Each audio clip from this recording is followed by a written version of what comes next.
একটু আলু সিদ্ধ মাখা করে নিচ্ছি। অনেকদিন পরে খাবো গরম ভাতের সাথে। ডিমের ঝোল আছে কিন্তু তাও আমার আলু সিদ্ধ খাইতে ইচ্ছা করতেছে, তাই জন্য এখন মাখতেছি। অল্প একটু ছেলের জন্য উঠাই নেবো, মেখে নিয়ে তারপরে আমারটা লঙ্কা দিয়ে মাখবো। অনেকদিন নিয়েছি এখানে সরষের তেল, লবণ, পেঁয়াজ দিয়ে গরম গরম আলু সিদ্ধটাকে মাখে নিচ্ছি।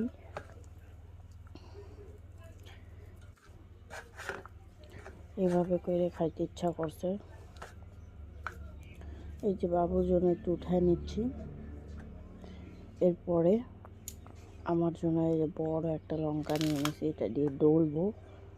ডইলে সুন্দর করে মাখামাখি করে রাখবো, পরে ভাত দিয়ে খাবো। পরে না, এখনই ভাত খাবো আমি গরম গরম।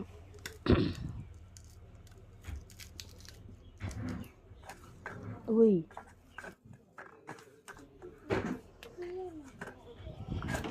তো দেখা যাক আর কি কি রান্না করি, সব কিছু দেখাবো আপনাদের সাথে।